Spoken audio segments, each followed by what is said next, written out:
I'm Sam Newton, and I'm an academic vice president. Today, what I'd like to consider are not just methods and methodology, but the application of such constructs within your academic studies, and indeed the final research project process as well.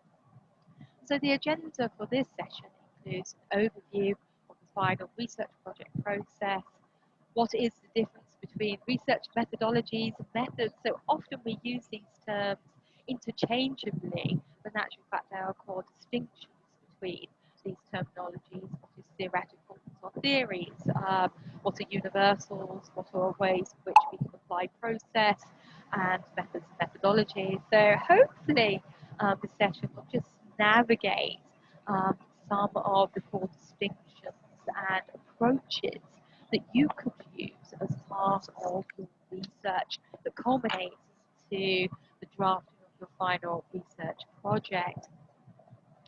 Now, two particular approaches that I'd like to talk about today are quantitative and qualitative. And again, really defining what do these mean? How is one, say, something measurable, and how is one a conception, the other a conceptual framework? All these sorts of things. So what are the distinctions between these approaches, and how can they be utilized and inform your own research? The next point I'd like to consider is choosing a methodology dependent upon your subject area and the topic which you'll be looking at. We need to ensure that you apply appropriate methodological considerations. And here, it may be something too that you might discuss with your advisor.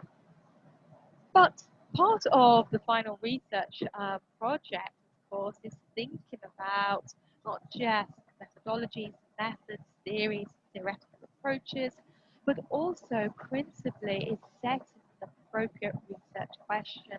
And so what we've got here within this presentation are sample questions that can kind of just help us to think about how we may construct an inquiry. I will further look at common pitfalls, the pros and cons. So the first part of this presentation are going to be all the positive, proactive ways in which we can engage the processes of research and methodologies, etc. But then there's going to be just some slight top tips about, okay, these are the approaches, but this is what you need to do. Be mindful not to kind of go in this direction. And so just some top tips of navigation there. With all research projects, of course, and inquiries, ethical considerations need to be built into research design, and that will be another topic for discussion. Further aspects that I'd like to look at are summary and top tips, questions and answers, and I'll speak a little bit more about that in just a moment. Okay, so the final research project process is exciting. Moments where you, as a researcher, are looking into a particular area, you are collating data of synthesis, academic, as well as potentially vocational-based research. You are essentially contributing a dialogue within the field of study. But there, like any writing, with any form of study, consider this a process. Everything is going to write up the night before submission. It's a process. In actual fact, the principal process, I would argue, is not entirely the writing up phase, but in actual fact, the approaches, it's a consideration that you need to think about in order to write up your final project. And so think about the research area in which you are engaging, identify a gap in the literature, select a topic of interest. So there is another report about literature review and how to approach literature. But of course, as we're looking into the field of study, we're looking at areas in which to progress the dialogue. So perhaps looking at areas that need fuller and further discussion, or perhaps has received a complete mission of discussion within the academic discourse. So your final research project can come in at a number of levels. So do make sure that when you pick your topic, it's from an informed basis, that you are aware of the academic discourse, dialogue within the community of study, so that to be sure that you pick a topic area that is relevant and pertinent, certainly at this postgraduate level. So once you've had a, if you like, a rummage around at the subject areas, picked a topic, think about the methodology and methods that you choose in all and engage with in order to draft and approach your area. Now, all of these stages are essentially not just a solo journey with you going through this, but please do enter into a dialogue with your advisor, who likewise is an expert in the field of study, so that you can talk through methodology and methods that you may or are considering to utilize in order to respond to the subject area. But further considerations in terms of the process of a final research project include ethical approval. And of course, there's a comprehensive document that you will be expected to complete to ensure that the ethical declaration of approval is had. That is absolutely crucial. So as I say, there are a number of processes in terms of administrative processes to the final research project, as well as research processes.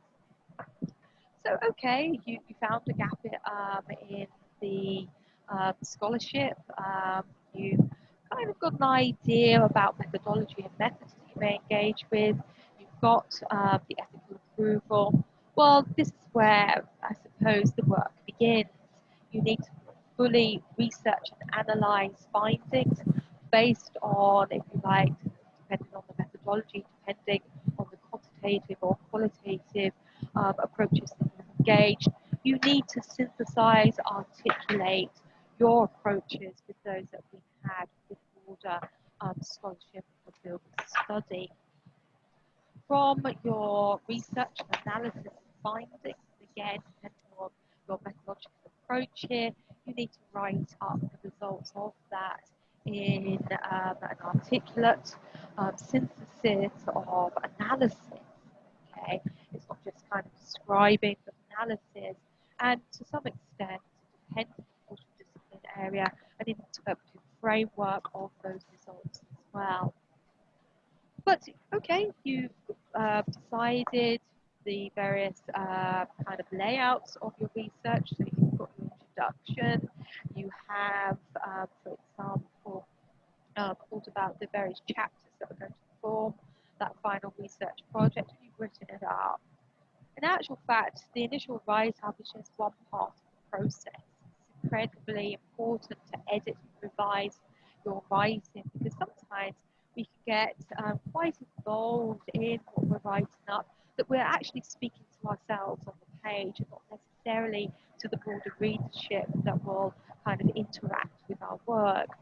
And so it's important to put things aside and then go back and revise to be sure and ask ourselves questions about our own research writing, as we would ask questions about literature or scholarship more generally.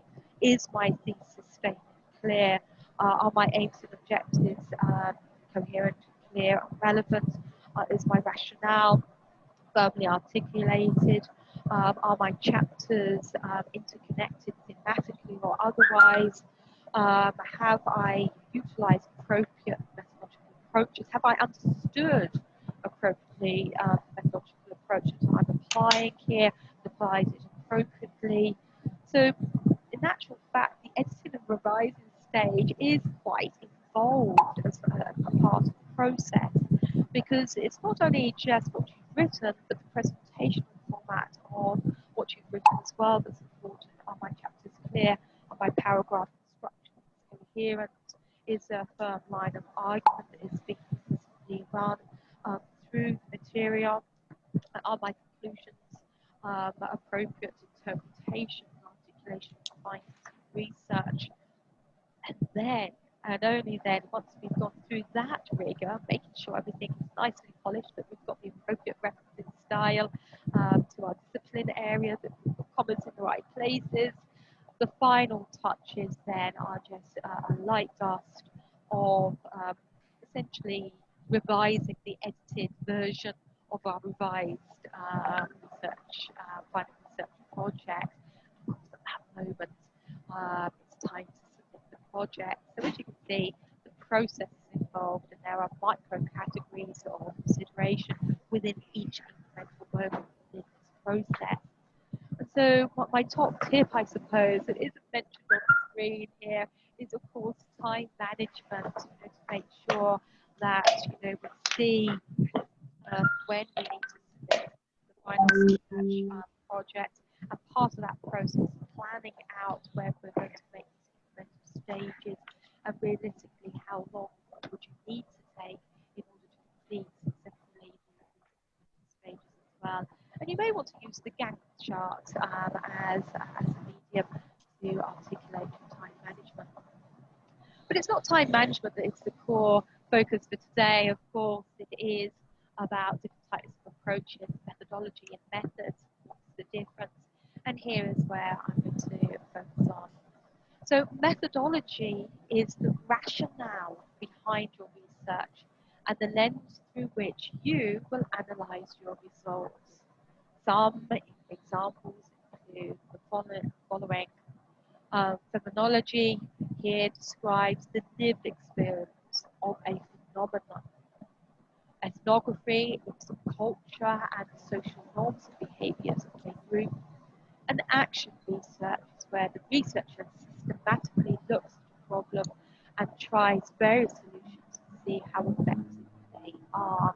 So this is methodology. Now, here the core point is the rationale behind your research, to emphasize that, and the lens through which you will analyze your results. Now, of course, what you see here on the screen are a number of potential approaches. Of course, these will have broader considerations, such as potentially social economic considerations and approaches and such like. But these are just initial start points for you, really, as a prompt to think about, well, methodology, what is this? But methods, I suppose in contrast, but in intertwined connection, are the tools you will use to carry out your research. For example, a survey or questionnaire, a focus group, a case study, structured interviews, a controlled experiment. So, if you like, methodology is the rationale, and the methods are essentially the tools of practical application. In summary, then, the methodology is how you will answer your research question, and the method is what you do to collect your data. That's the distinction. And as I say, so often this terminology is so fluidly applied, but there are core distinctions. I think these distinctions really help you to distill your approach, the way you think about your own research and how you consider your topic area.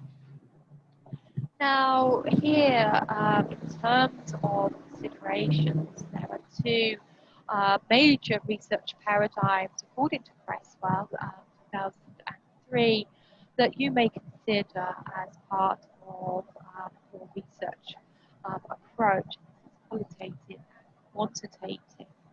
Okay.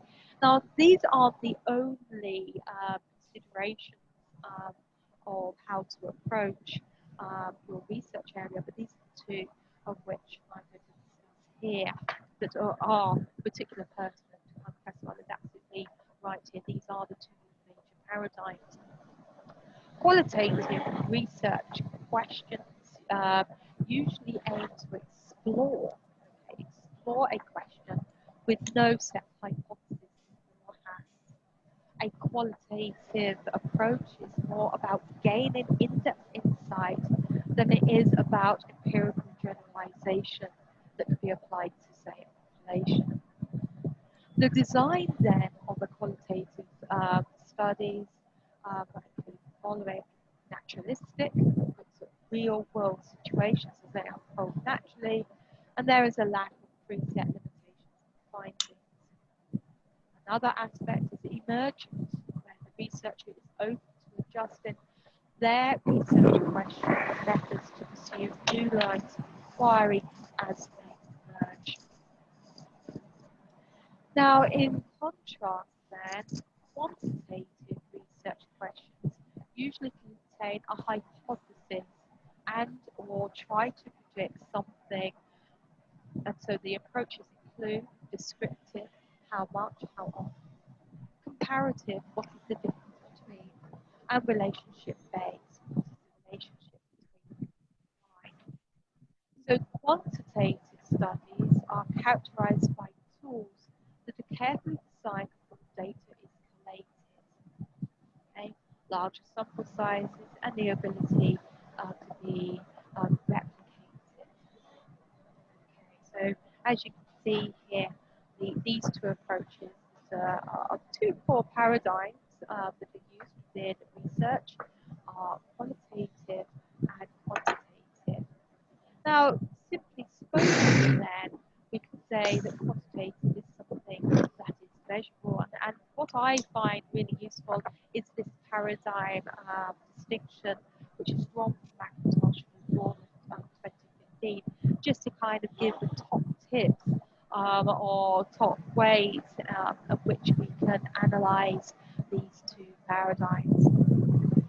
But throughout your research, you may think, well, which paradigm is appropriate for your research area?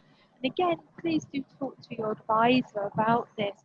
It could be that mixed methods is applicable to your research. But again, even a mixed methods approach, we need to make sure that we fully understand the paradigmatics construct of those approaches.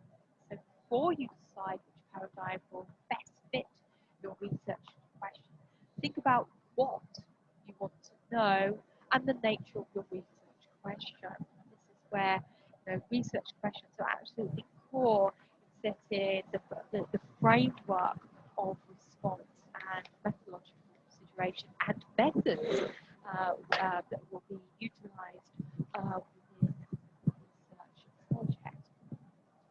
So further the point there, how you want to collect your data and who you are as a researcher. Now, I think here, we all have different ways of approaching material, and the way in which we approach material will be enhanced through some of the paradigmatic constructions that we see here through either the quantitative or the qualitative.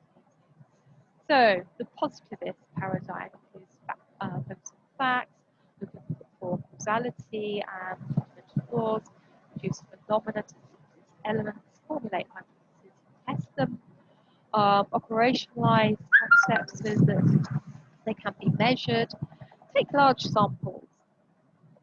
The more qualitative in nature includes the interpretivist paradigm, and this is focused on meaning or meanings, try to understand what is happening, look at the totality of each situation, develop ideas through induction from the data, use multiple methods to establish different views of the phenomenon. This is what I was talking about earlier in the slide, in terms of various methods which can be used in order to formulate articulation. Small samples investigated in depth over time, and hopefully these paradigms here on the screen has helped you to look for distinctions. So in order to choose a methodology, essentially we need to start with a research question.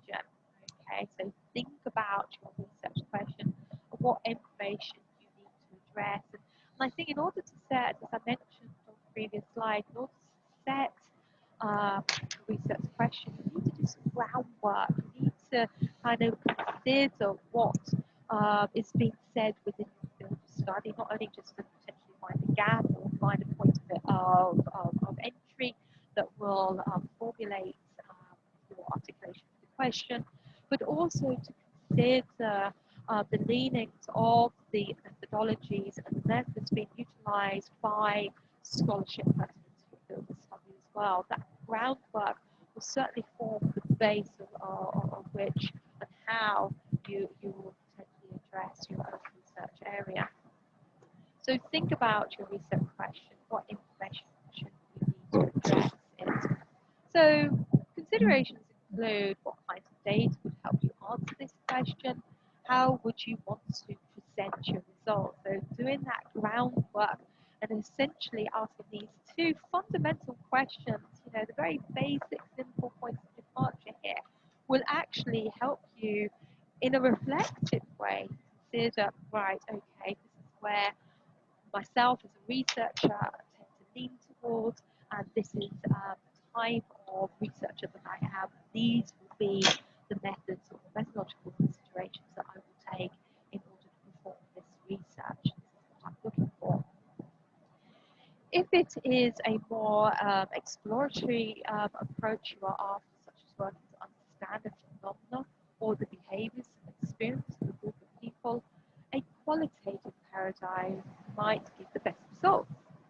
If, for example, you want to look for correlations, comparisons, relationships, or trends, a quantitative paradigm might work better for you. So once again, here just drawing upon the subtle distinctions between those two approaches and how you may engage with those approaches, not only in just in the think point of your question articulation, but also formulated based on research areas.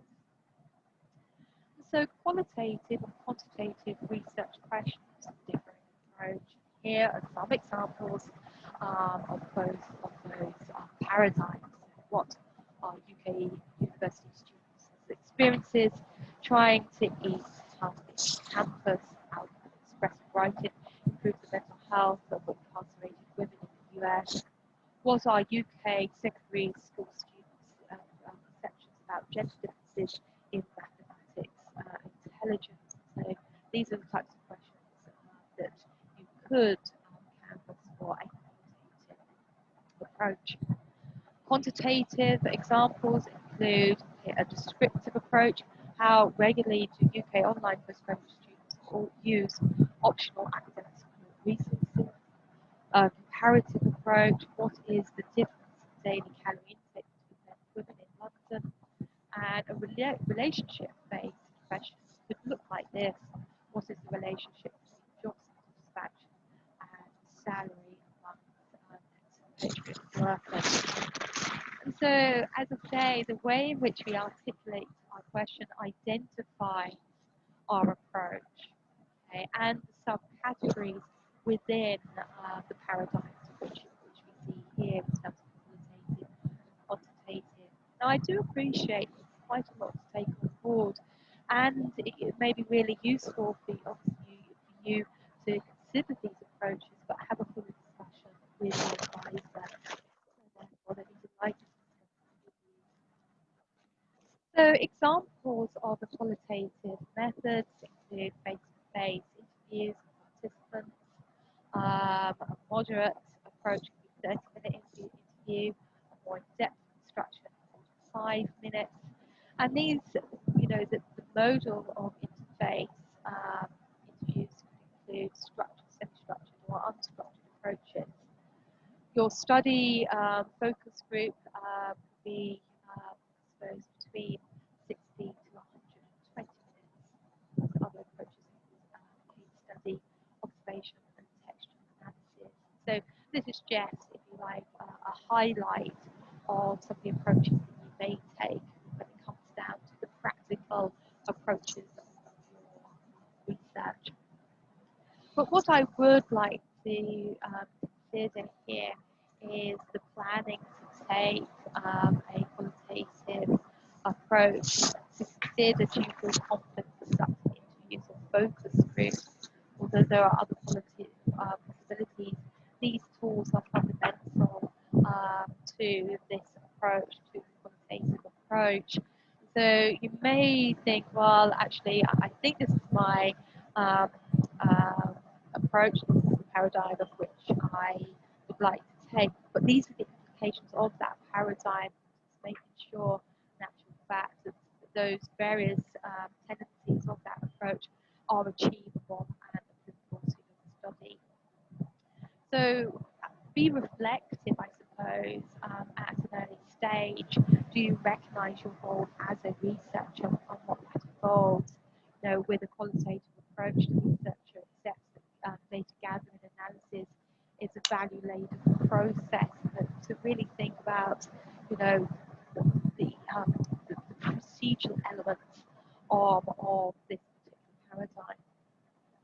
So some of the pitfalls or common pitfalls of the approach, students planning to use interviews and focus groups, be aware of the following: equipment failure, environmental hazards, as well as transcription errors. And these are fundamental. The research on this level and certainly on postgraduate level needs to be very sharp, succinct, articulate, and precise. Because obviously, any research that you're doing here will have a further impact in terms of articulation and dissemination. So do be mindful. Make sure you do some groundwork here. Make sure your equipment's working. Think of environmental hazards. Make the environment as distraction-free as possible and as comfortable as possible as well. Transcription errors. Careful when transcribing material, as a misinterpretation can change the essence of what is said. So also beware of colloquialism, jargon, and slang. Make sure that we're not making assumptions about perhaps the colloquialisms or jargon that have been referred to. Make sure it's very clear what meaning is being conveyed. Now, a further approach that you may want to look at is being had here, as you can see, materials from Easton, McComish, and Greenberg. You just made 2000 here. You may just want to have a quick look at the resource there, just and further top tips. Anyway, these are some of the core ones.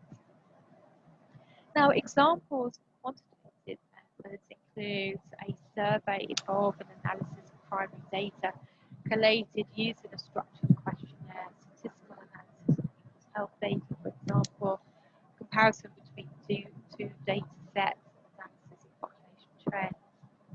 However, even responses given in words can be turned into numbers and analysed by responses on the Likert scale and numerical responses to surveys. So here, once again, are further ways in which, or micro elements of which need to be considered and could be considered if you're using quantitative methods.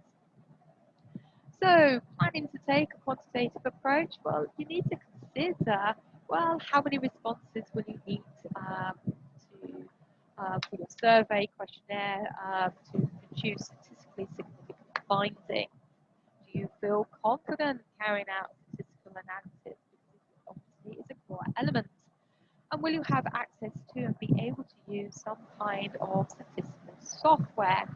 And one such software includes SPSS. But like with the other approach that I was talking about, it's qualitative, what are the pitfalls of the quantitative approach? Well, these could include not asking enough people, too few participants makes it difficult to produce statistically significant findings, treating data like validated statistics, using open-ended questions, a poorly designed survey, of course, will impact, of course, our findings too. So let's unpick this a little bit more closely. So treating more data like validated statistics, numerical data, needs to be interpreted and verified to be meaningful. If we use open-ended questions, these are difficult to quantify. A poorly designed survey, here we need to be really sure that your questions are clear, free of bias or confusing language, and account for all possible answers. So once again, there's quite an involved process involved in the articulation of whether it's the qualitative approach or the quantitative approach. And we just need to be sure that we are constructing appropriate tools and instructions in order to be, as we approach our research final project. But all final research projects need to include considerable points, and one more point is the ethical consideration of your research design.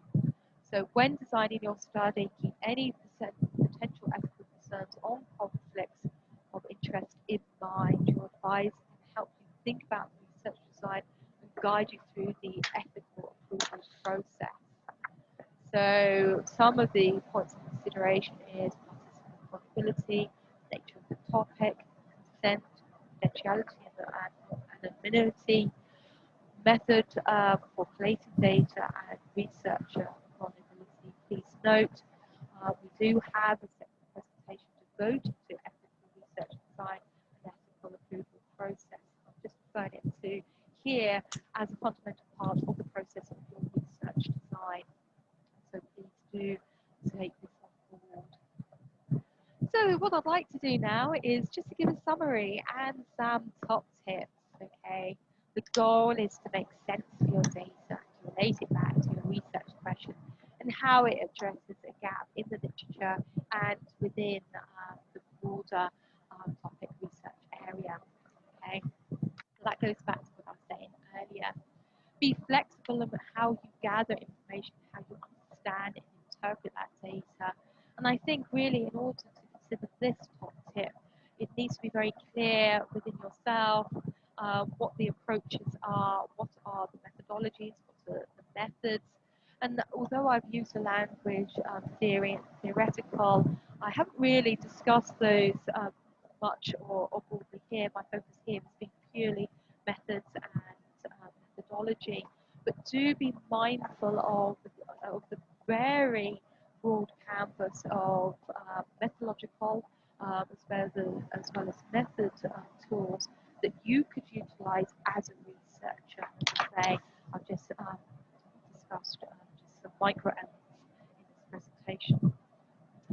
Check that you will be able to obtain permission to access the data to use the findings freely. That's crucial as well. Check that the analysis hasn't already been done and reported elsewhere. So in other words, be sure that what you're doing is providing essentially a contribution to the study. Remember that you cannot collect any data until after you have ethical approval. You will likely end up with more data that you know what to do with. This is certainly the case. And so sometimes there are certain things that we need to, or certain decisions that we need to make as a researcher.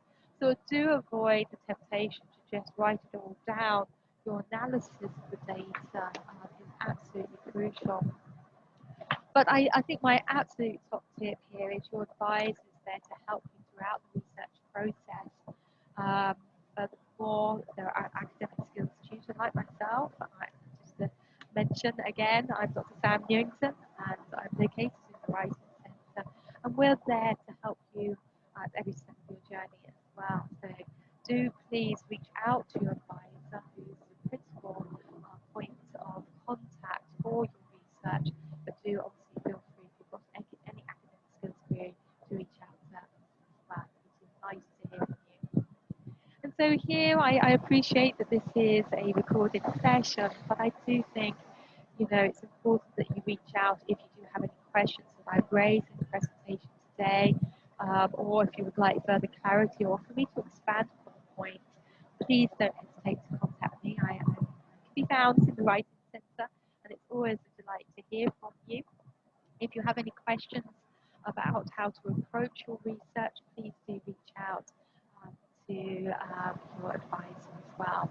Thank you very much for your time and enjoy your research. All right, guys. Okay, how do we stop? Macam mana nak tutup ni? Faizah, macam mana nak tutup ni? Mana dia?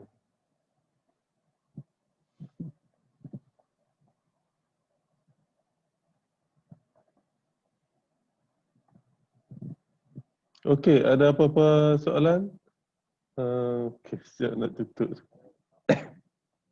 Okey, hello. Okey. Okey, tanya soalan? Any question? Any question? Nak tutup. Okay, Faizah, any question from anybody?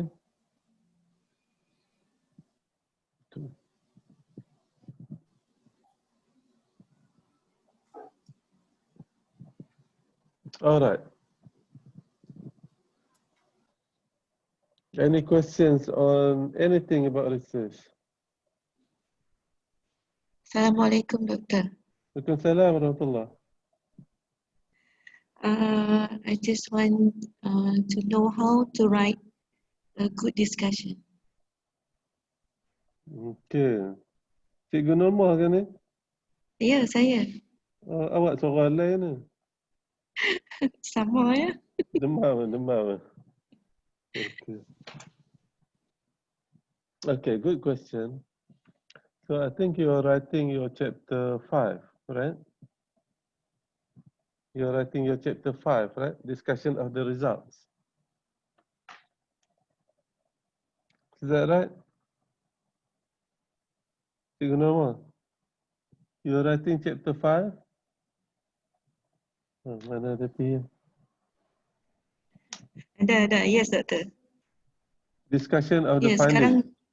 Yeah, Yes. discussion of the findings. Yes. Okay. Ini dah advance ni. Yang lain baru nak chapter 1, 2, 3 kan. Okay. Nak cakap English ke Melayu? English okay eh? Can. Alright, so for chapter 5, you're supposed to discuss, chapter 5 is findings and the discussion of the findings. So for chapter 5, there are two ways to write. Number one is to discuss the findings. And the discussion could be in chapter 5 and could be in chapter 6. Some students, they discuss the findings in chapter 6. And in chapter 5, they just report the findings. Some students, they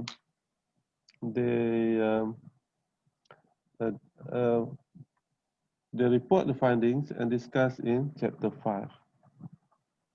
But I think it's better in chapter 5, you just report the finding. For example, you use statistical analysis like regression or simultaneous equation modeling, SAM. So, Cikgu, are you using SAM? Or Yes, Doctor. I'm doing. Yes, I'm using STEM. So in chapter 5, you just report the steps in simultaneous equation modeling and report the findings. Let me share with you my thesis. Sekejap, mana dia?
I cannot move.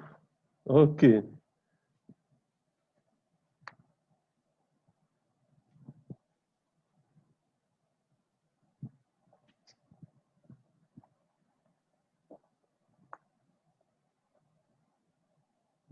So what you want to do in your chapter 5, yeah, is the research findings. First, you need to report, for example, profile of sample, and then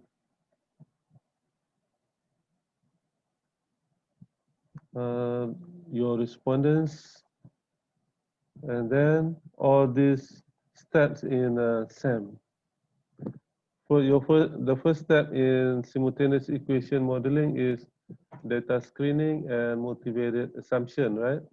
And then you need to talk about the missing data problem, motivated outliers, um, what you do with your data. If you face missing data problem, is there any missing data problems in your data? Is there any outliers? And then what else? And then you need to test normality, right? Yes, sir. And then normality. So that is the first step. We call data screening process. All right. So there are 5 steps. First is missing data, and then outliers, normality, linearity, and multicollinearity. So that's the first step in SAM, right? And then you need to explain the analysis of variables. For example, in your questionnaire, do you use questionnaire? Yes, sir. Right. So these are your variables, right? And then in the questionnaire, you need to mention how many items or how many questions in the questionnaire. These are the number of items or questions in your questionnaire. And then what else? Of course, you need to explain the structural equation modeling. Partial least squares structural equation modeling. This is in a book by, I forgot the name. So there are many books that explains Yes. the partial least squares. I'm using hair. Okay, hair. Yeah, yes, hair also it has a good book. And then assessment of measurement model, right? I'm sure you have done that. And then what else? The items in each of the constructs. Okay. So for each construct, you need to explain the items, which items pass the test of validity. For example, you start with construct A, for example. So in construct A, for example, you have 20 items, right? Just for example. And then you need to test the validity and reliability. Usually you need to delete some of the items which doesn't pass the test of validity and reliability, right? For example, you have 20 items, then after doing the test of validity and reliability, you might end up having less, for example, 15. So you need to explain that. All right, so you need to explain each items. You need to test the auto loading, right? If the auto loading is less than 0.6, you need to delete, right? And then test for AVE. Yes. AVE is to test for validity. If AVE is greater than 0.6, then it's okay. So these are the items that you are left with. All must be greater than 0.6, the auto-loading, and AVE must be greater than 0.6. Okay, this is a very advanced for other students. Okay, so because you asked a question, I have to answer. And then you need to explain the dimensions. If you have dimensions, for example, knowledge, okay. For example, perceived behavioral control, there are many dimensions. But if you don't have any dimensions, then you don't need to explain this one. Okay, what else? You're done with the assessment of measurement model. And then this is most important is the assessment of structural model, right? So in the assessment of structural model, you need to explain the assessment of significance and relevance. Okay, and this is the most important thing because this finding will answer your research questions and research objectives. So these are the assessment of significance and relevance. You want to test which relationship is significant. For example, this one, attitude, the relationship between attitude and intention, whether they are significance and relevance or not. Okay, that's it for your chapter 5, right? If you have 6 chapters, okay. Then your question is about the discussion. So for example, in my thesis here, discussion of the findings. You put in separate chapter because the chapter 5 is you just report the steps that you do until you get the findings. What are the findings you need to report. Okay, discussion. Your question is how to write discussion. This is how I write discussion. I write in separate chapter, the last chapter, right? And then the discussion is based on the objective. The discussion of findings is discussed based on the objective. Okay. Discussion number 1, based on the first objective. So you recall back your objective of the study. For example, the first objective is what? All right. And then why you include, for example, the first objective is to examine influence on intention. Then you need to explain why you want to test the relationship between, your variables. So in this case, why I test the relationship between attitude and intention.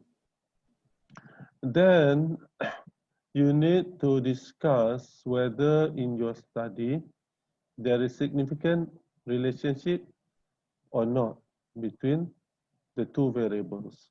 And then if they are significant, you need to discuss whether your findings is consistent with the findings of the previous studies.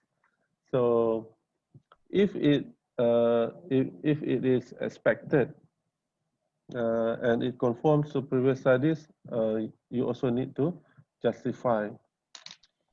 If it doesn't conform to the previous studies and your findings is different than previous studies, then your job will be very difficult. You need to, justify why your findings contradict the findings of most of the previous studies, right? So pray, make dua that your findings is as expected.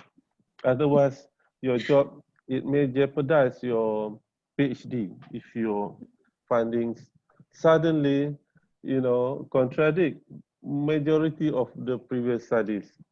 So examiner will pound on you, will shoot at you. Why, your findings is so different and so weird, so different, and it contradicts most of the previous studies. So if you can justify, okay, fine, you will pass. If you cannot justify, they will hang you. No, not literally. I mean, they will keep asking you how to justify. Okay, so for example, if you have 6 objectives, then you discuss your findings based on each of the objectives. So in this case, first I discuss my findings. I compare with the previous findings. All right. So this result are the same as most of the previous studies, although it differs from a few studies. Then the last part, you try to justify and synthesize about why the relationship should be like uh, the findings of the study.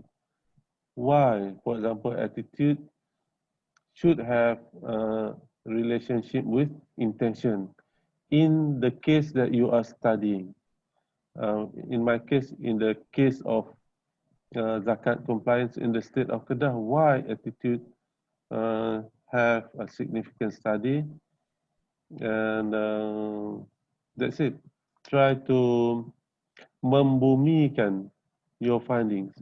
Maksudnya relate your findings to uh, the actual world, to the real world that is happening at the place or locality that you are studying. In my case, in Kedah, why attitude has influence on the behavior of paying zakat.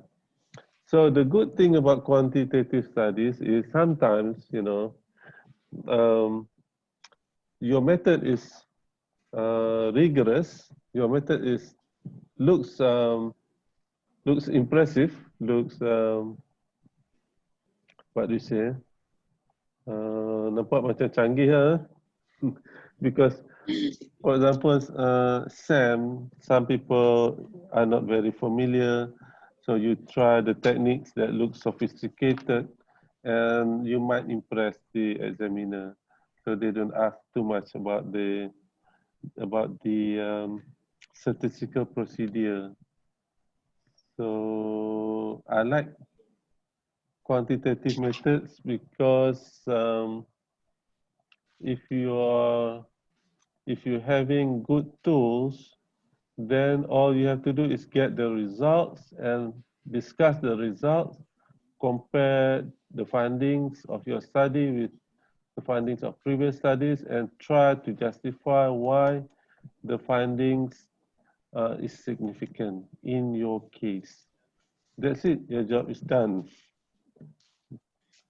Okay, thank you, Doctor, for the explanation. Actually, my finding, I have 4 hypotheses. Right. Three of them is significant.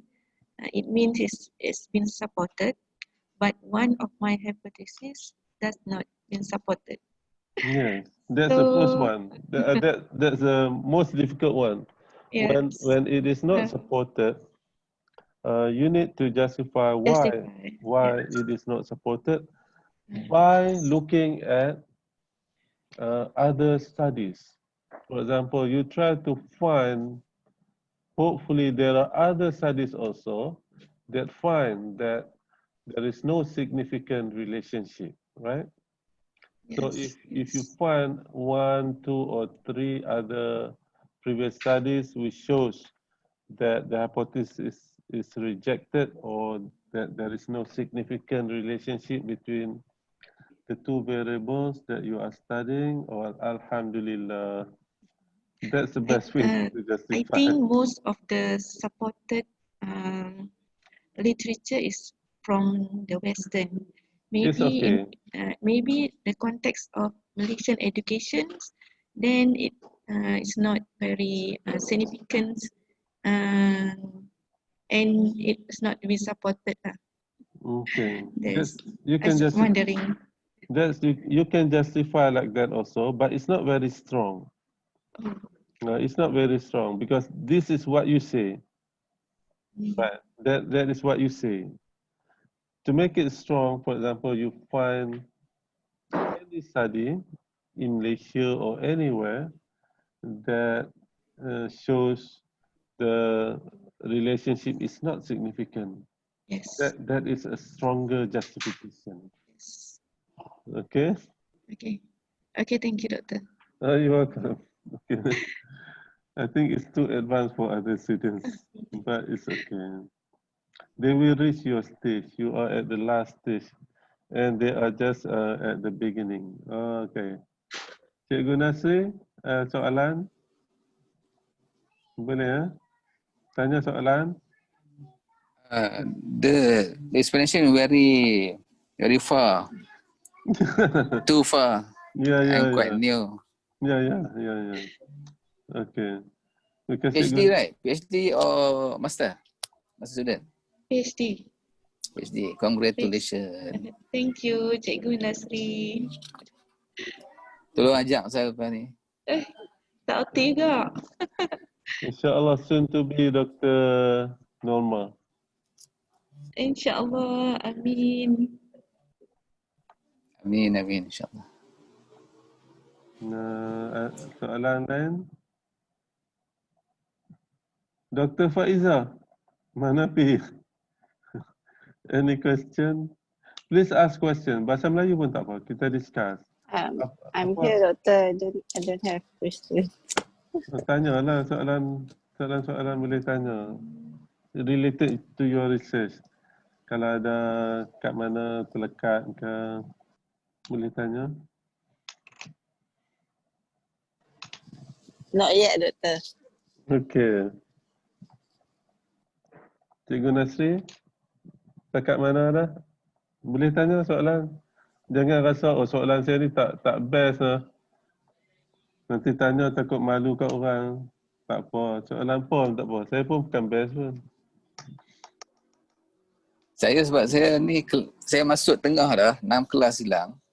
So saya kena susun balik, bagi dia tally dengan apa? Dengan tajuk semasa. Kena kampui balik kan? Kampui. Kena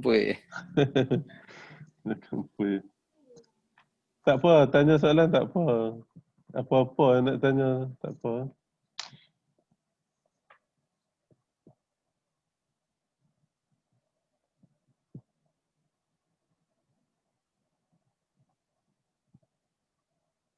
Mr. Hamzah, you are gone. You are gone, Mr. Hamzah.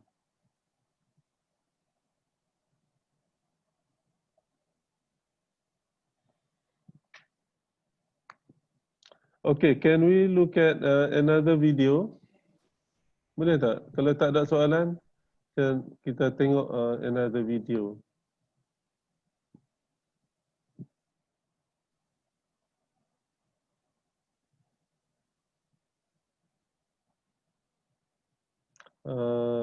Tengok literature review, okey tak? Okey ya? Cikgu Nasri ya? Kalau video lah bahasa Inggeris kan? Kalau tak faham, Okey, boleh. Okey. tak faham nanti boleh tanya. Lepas tu, some of you might be writing the literature review. Bahagiannya ramai orang yang lost, tak tahu nak buat, tak tahu nak mula atau mana.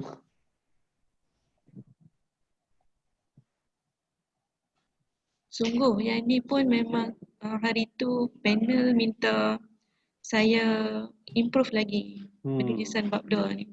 Ya. Literature review ni kadang kita tulis ikut suka kita noh. Lepas kita masak ikut suka noh. Dia ada cara dia kan. Dia ada cara kena tulis secara kritis. Ya. Especially untuk new students kan. Dia kena start tulis, bagi tunjuk kat supervisor komen. Tulis sikit tunjuk kan. Sebelum sesat. Kalau saya, kita buat SLR dulu, systematic literature review, then baru menulis secara kritikal. Ya, betul. Nah, dan macam tu kita tak plagiat lah. Ya, betul. Hmm. Okay, kita tengok.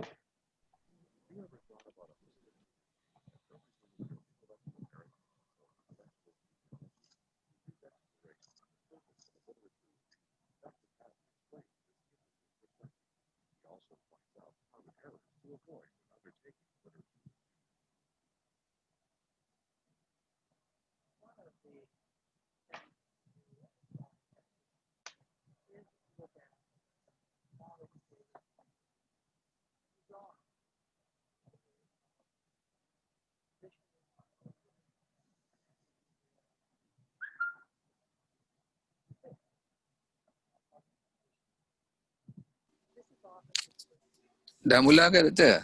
Tak clear? Oh, siapa atas ni? Cikgu Tak, Nasri? Tak clear? Cikgu Nasri. Tak clear? Okey, saya Betul. cuba lagi sekali ya. Skrin saya dia masih Tak YouTube keluar tu. pun. Tak keluar Oh, pun. tak keluar. Okey, okey. Cuba lagi sekali ya.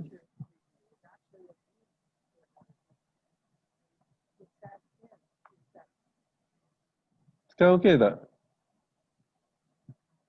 Nampak tak literature review? Okay. Baru nampak. Okey. Nampak tak? Okey tak? Okey tak? Nampak tapi suara dia tu tak jelas. Suara dia tak jelas.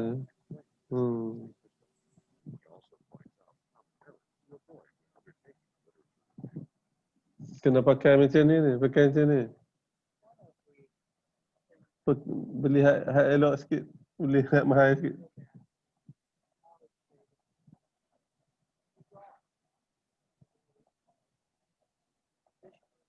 Cikgu pakai ni tak? Headphone tak? Cikgu pakai? Saya pakai. Saya pakai earphone. Pakai. Saya dengar clear. Semua orang dengar clear tak? Tak ada suara doktor. Pakai Tak ada headphone tak? suara. Pakai. Suara dia slow sikit. Tapi kalau pakai headphone okey je. Tak dengar. Lah ni dengar ke? Dia dengar bayang-bayang. Dia dengar apa slow sangat lah. Oh, slow lah. Kalau volume daripada daripada Video ni saya letak guna maksimum. apa? Desktop kan? Betul pakai desktop kan? Desktop ke laptop? Pakai laptop. Oh tu dah maksimum lah. Saya dah letak maksimum lah.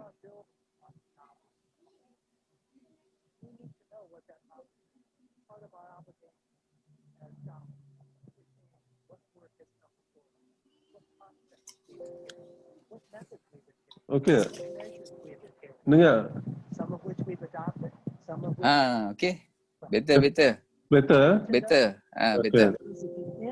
Oh, tu maksimum lah.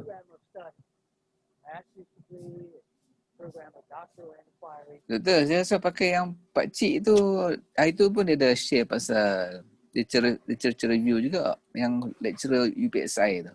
Oh, okey. Nak pakai yang tu Yang tu jelas lah. Kalau yang tu. Oh. Tak apa, lepas ni kita Dia bagi contoh pun jelas lah. Apa ni?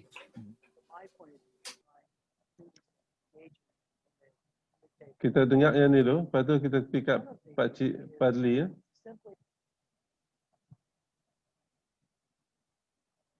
Kita ulang balik.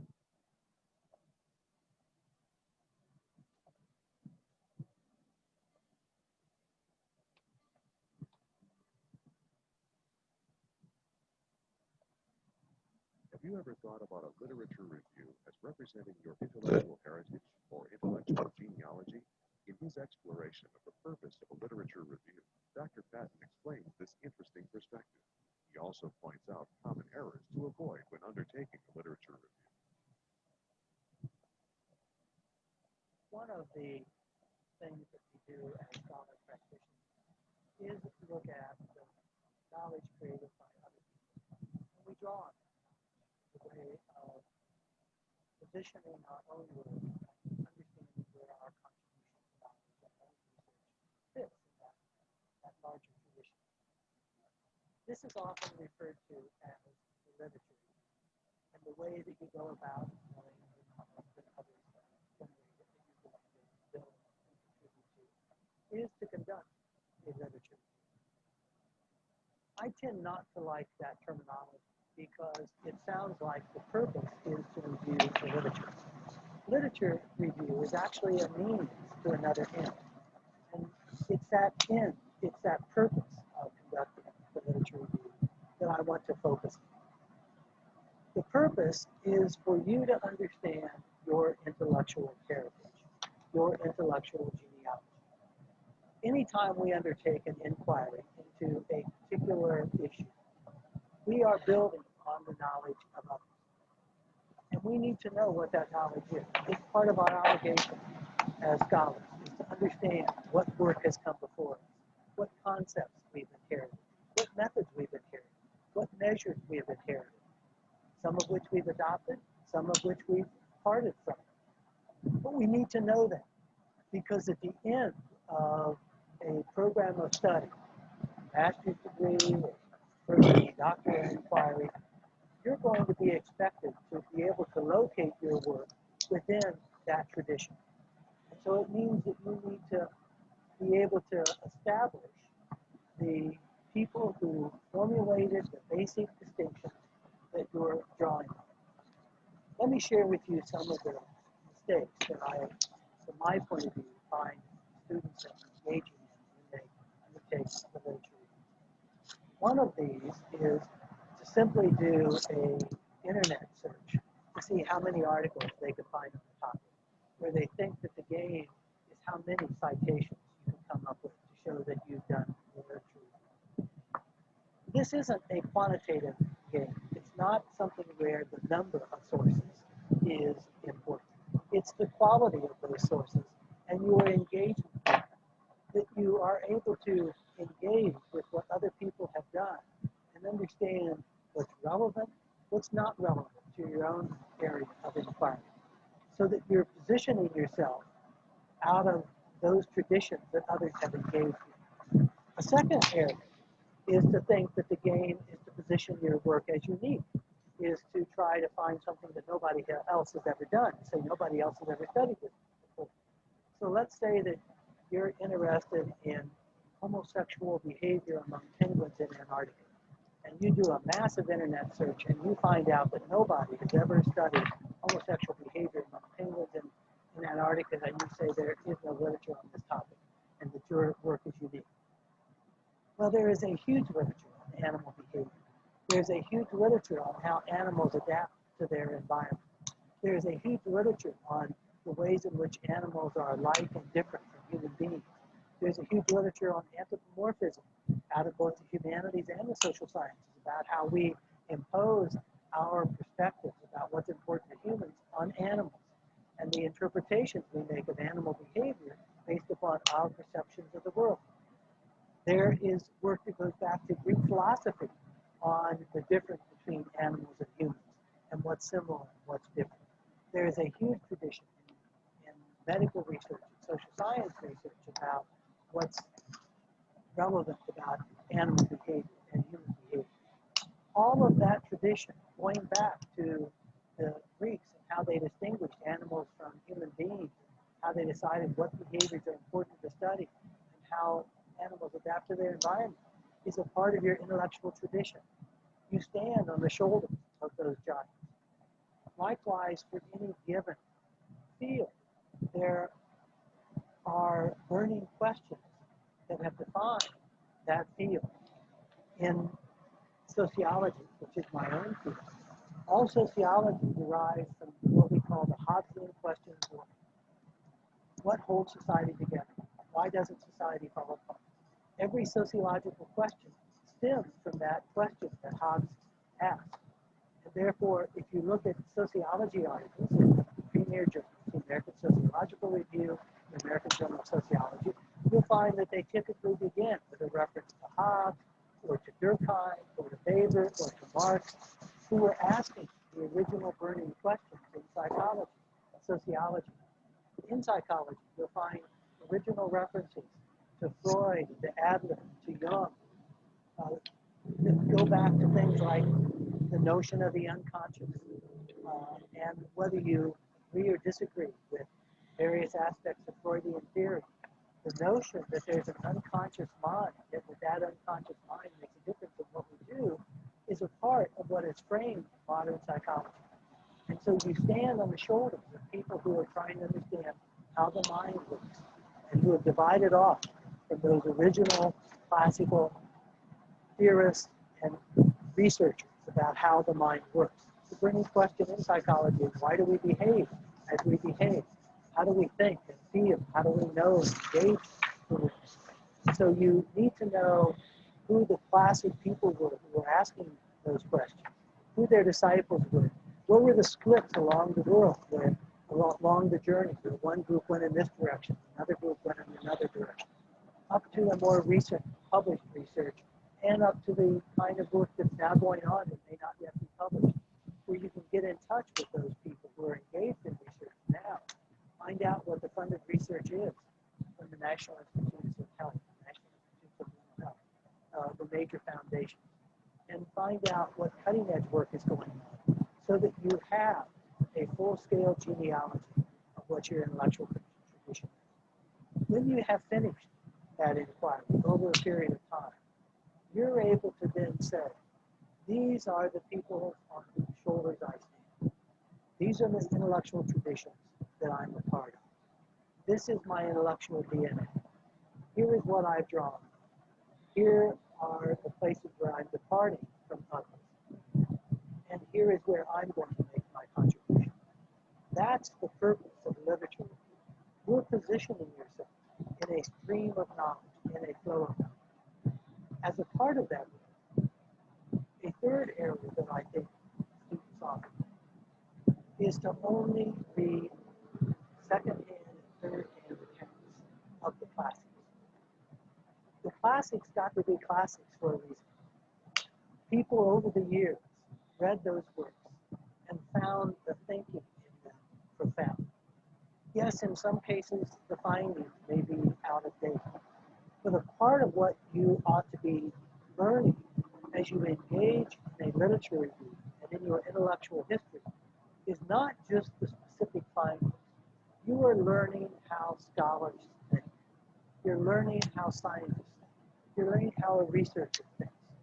So read those works not only for what they found out, read them for their methods. Look for the methods, findings, linkage. How did particular findings yield and come from particular methods?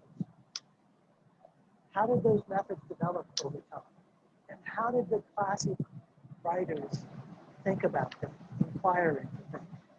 So, for example, as a part of my intellectual history as a sociologist, and as a sociologist interested in economic development and social change, I read Karl Marx. I read Das Kapital. 3 very, very thick volumes. Now, people know Marxian theory didn't turn out all that well. Communism didn't turn out all that well. And Marx's predictions about communism didn't turn out all that well. But there remains no better study of industrial England than Das Kapital. Marx went out into the factories at that time and looked at what people's lives were like. Poor people who worked 16 and 18 hours a day in factories with no windows, with stifling conditions, child labor. He went into those neighborhoods. He looked at government documents. He looked at inquiries. He described what industrial England was like. His predictions about communism came from his interpretation that society could not continue that way. People would not live in those kinds of degradation conditions, that it was an unstable way of organizing society where a few people became very rich and most people's labor was expropriated under horrible, horrible conditions. Well, he was right that that's an unstable condition. He didn't predict how it was going to, the change was going to come about. But the inquiry, his dedication to learning how that society was organized, still stands up.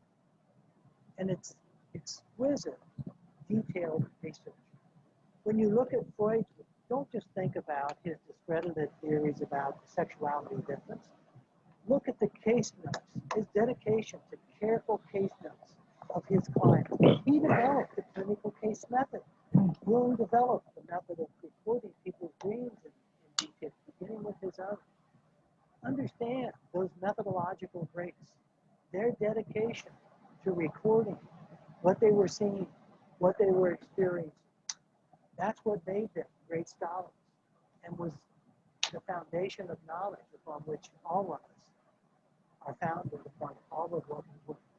So as you're engaging in that, it has two streams that you're paying attention to. One is the theoretical stream. What are the findings? What are the constructs that you've inherited? And the other is the methodological stream. What are the methods of inquiry, the measures, the instrumentation, the ways of going about recording what you observe that we inherit? Both of those are your rich inheritance as scholar practitioners. One of the things that you ought to come out of your education with is knowing what that intellectual heritage is, both conceptual and methodological, and then where you're going to make your contribution.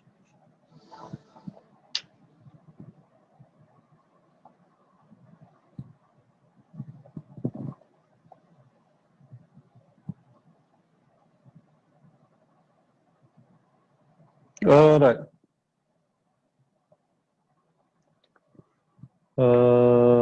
Ada soalan tentang tu? Tanya soalan. Bahasa Melayu tak apa. Kelas ni sebenarnya dalam bahasa Inggeris. Kita design dalam bahasa Inggeris. Jadi, tapi tak apa, boleh. Saya boleh cakap bahasa Inggeris dengan bahasa Melayu. Bahasa Melayu saya bahasa logat Kedah lah. Pure logat Kedah. Okey, soalan tentang dia nak cerita tadi kelemahan utama bila seorang pelajar tu nulis literature review, ada the mistake, kesalahan. Pertama, kadang ada student dia tulis tidak banyak kajian dilakukan ke atas tajuk ini, contohnya. Dia tak boleh tulis macam tu. Dia kena cari, kadang kesilapannya ialah dia salah tafsir terhadap tajuk yang dia nak buat. Dia salah tafsir. Contoh, tajuk saya adalah kepatuhan gelagat zakat. Kepatuhan, gelagat kepatuhan zakat. Terbalik pula. Gelagat kepatuhan zakat. Bila saya search tentang gelagat kepatuhan zakat, tidak ada banyak kajian tentang gelagat kepatuhan zakat. Tapi saya tak boleh tulis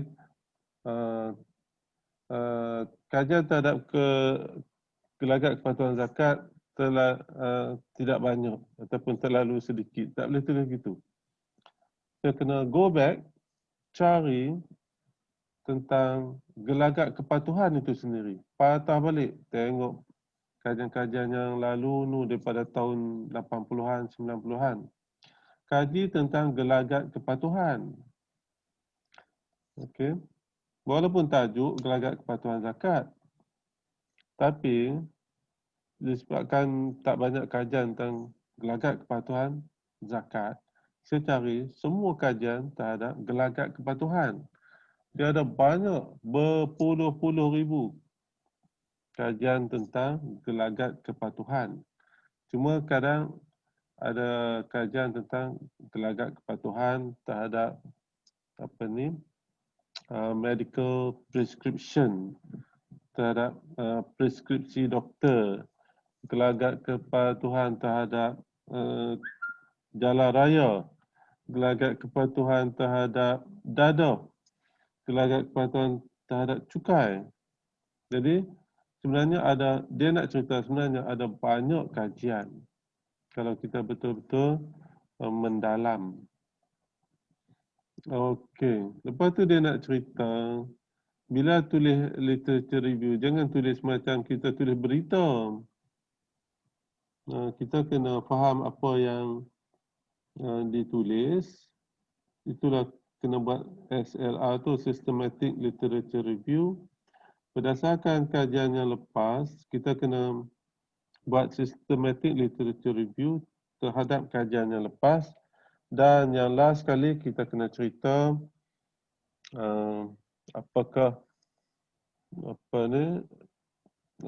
kajian, sama ada kajian yang kita buat ni akan sama atau akan mengikut sama ataupun berbeza dengan kajian-kajian yang lepas dan kenapa.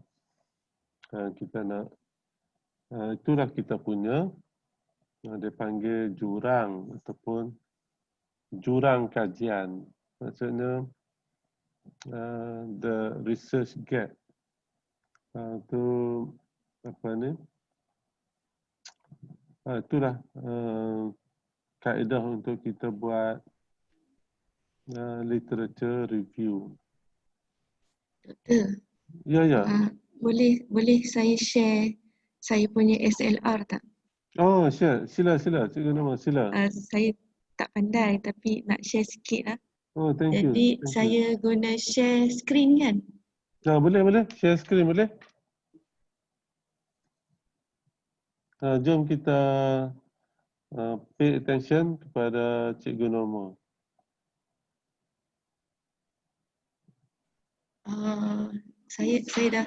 Saya dah tekan yang share screen tu, tapi doktor kena Saya buat macam mana? sebab dia tulis host disable. Saya nak buat macam mana? Saya nak tekan apa tu? Yang tu saya tak pandai. Dia tulis sini host. Macam mana saya nak enable? Okey, sekarang saya share. Nampak tak? Tak nampak. Sekarang tak. Macam mana saya nak buat?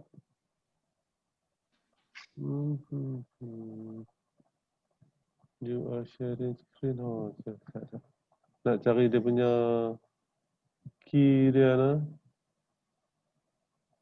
Nak cari kunci dia tak mana lah. Share screen. Okay, klik share screen. Kemudian, nampak tak yang saya share lah ni? Nampak tak screen tu nampak apa? Nampak tak yang saya share sekarang ni? Lepas tu saya Tak ada respon tu. Okay. Saya lagi literature review rakaman error tu dekat YouTube.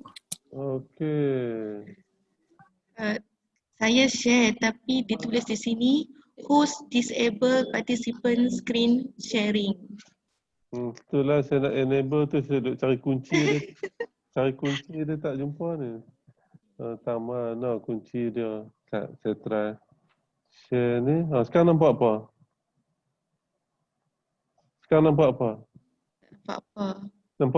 Nampak gambar-gambar orang ni tak? Nampak macam tadi. Sekarang nampak macam tadi juga. Okey. Klik ya. Sekarang nampak apa? Dia ubah dah tu. Ubah kan? Okey, saya klik stop share. Okey. Nampak muka doktor. Lah ni cikgu pula share. Boleh tak? Cikgu try share, boleh tak? Share saya tengok no. Cikgu Nama try share. Saya dah tekan dah screen share tu.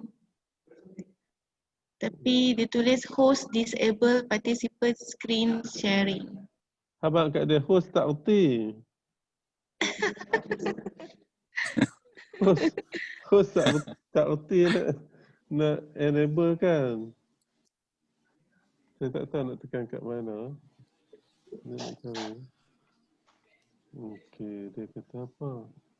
One participant can share at a time.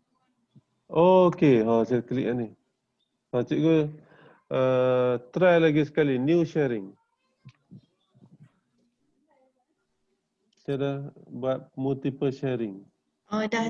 Okey. Start lah. Mana dia tadi? Okay, screen share lah. Tu dah respon tu. Nampak dah. Okay. Okay. Okay. Nampak dah. Okay, doktor dah nampak tak? Okay, good.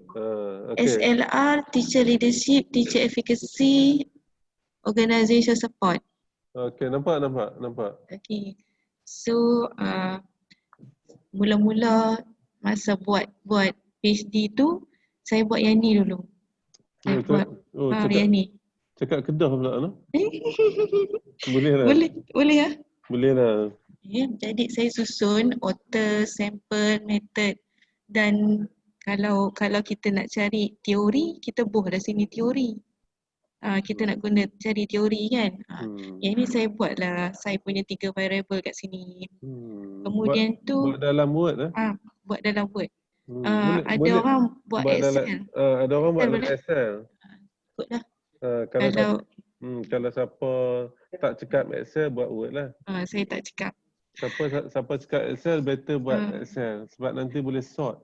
Ya, boleh sort.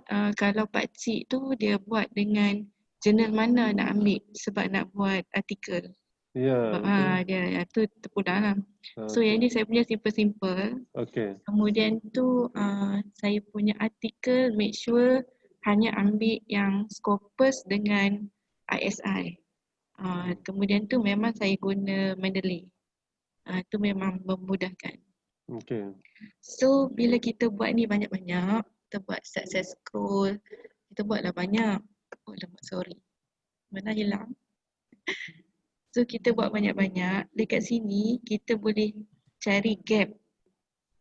Dekat sini kita boleh cari gap. Gap boleh dalam bentuk gap sample, gap method ataupun gap dalam variable. Jadi ni bagi yang baru-baru nak start PhD ke master ke, boleh guna SLR ni untuk cari gap. Okay ke setakat ni? Okay. Yang lain boleh follow. Yang nak tanya pun boleh tanyalah, saya tak pandai tapi boleh tambah juga. Okey, kemudian tu saya nak share penulisan yang secara kritis. Maksudnya kita tak akan plagiat. Contohnya author ni.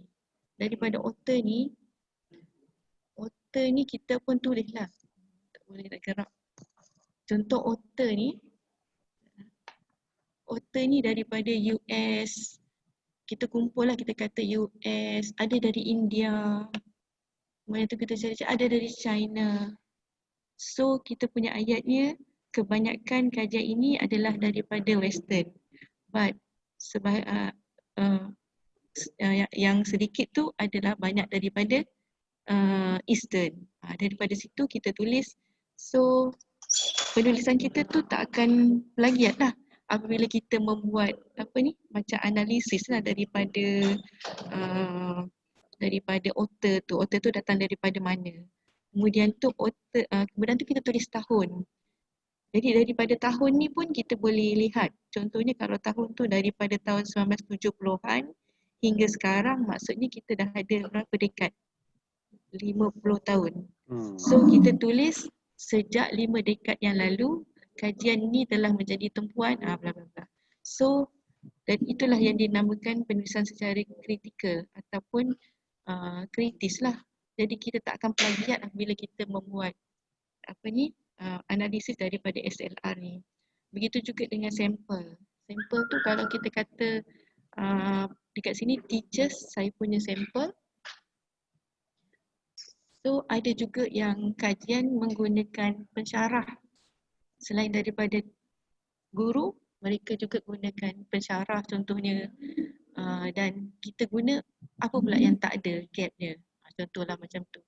Jadi dekat method pula contohnya ramai orang guna regression dan lain-lain. Jadi contohnya tak banyak lagi orang buat dalam SAM. So itu dah kita boleh cari gap di sini. Jadi banyak lagi lah kegunaan SLR ni. Jadi kita boleh gunakan SLR ni daripada apa yang kita nak carilah. Yang ni contohnya saya hanya nak cari saya nak cari 3 variable ni sajalah. Mungkin kita boleh cari teori, kita boleh tambah kat sini teori. Teori apa yang kita nak guna sebab dalam bab 2 kita kena cerita pasal teori. So kita tambahlah kat sini. Kalau banyak teori tu cerita, teori tu banyak digunakan dalam semua artikel, so itu adalah teori yang betul lah untuk kita punya kajian. Dan juga bila kita lihat-lihat dekat sini, prominent author tu, siapa prominent author kalau banyak dia sebut-sebut, so itu adalah prominent author dalam kajian kita. Kita kena tahulah siapa prominent author dalam kajian kita dan teori yang digunakan. Ada tak rakan-rakan nak tambah ke? Atau nak tanya? Cikgu Nasri nak tanya? Oh, jelas ni. Penerangan tu jelas. Cuma saya nak tanya keperluan literature review tu untuk apa? Kenapa perlu ada literature review dalam thesis? Master ke PhD ke? Kalau saya lah, mula-mula saya nak cari gap, saya memang buat ini SLR bukan literature review. SLR means systematic literature review. Maksudnya kita cari, kita susun kita punya literature review tu. Dan mula-mula saya gunakan SLR ni untuk cari gap. Dan kemudian tu saya tulislah daripada penulisan ni. Dan menulis tu bukan kita tulis macam according to, sebenarnya according to hanya untuk ayat yang penulisnya adalah prominent ataupun yang established lah. Tapi kalau misalkan kita penulis tu biasa-biasa je, kita tak guna according to. Dan menulis tu kena lihat secara keseluruhan dulu, kemudian tu baru kita tulis. Macam tu lah. Okay, literature review ni kenapa kita nak buat? Kenapa dia penting? Pasal apa kita nak buat? Tu soalan dia kan? Soalan Cikgu Nasri macam tu kan? Betul. Pasal apa kita nak buat? Apa gunanya? Kalau tak buat jadi lagu mana? Tu cakap Kedah lah pula. Sebagai sokongan, nanti kita nak discuss tu based on literature review ni lah masa bab akhir nanti. Okay, literature review ni, okay, dia berguna, sangat berguna dan dia berguna untuk setiap bab. Daripada bab nak mula tulis tu, pengenalan. Bab 1 pengenalan. Lepas tu kita panggil latar belakang ke kan. Dalam latar belakang pun kena ada literature review. Kita nak tulis tentang latar belakang tajuk kita, kena ada literature review. Nak tulis, lepas tu kena tulis problem statement. Problem statement kena ada literature review. Kita nak cari apakah masalah yang kita nak kaji. Yang tu panjang lah nak cerita.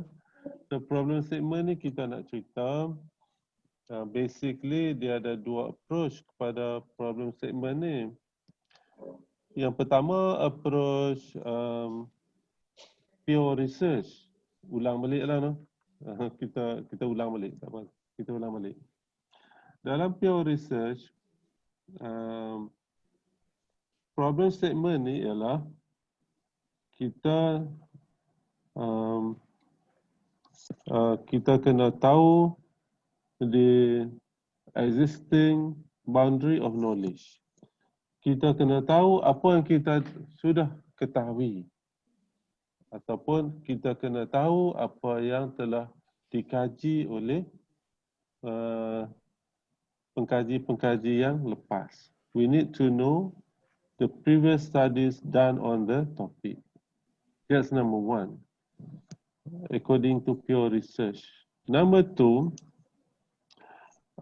kita kena tahu apa yang kita tak tahu. We need to know what we don't know. Macam mana kita nak tahu apa yang kita tak tahu? Cikgu Nasri, soalan saya.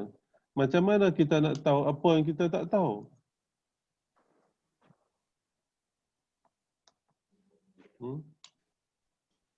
Cuba jawab soalan. Siapa nak jawab?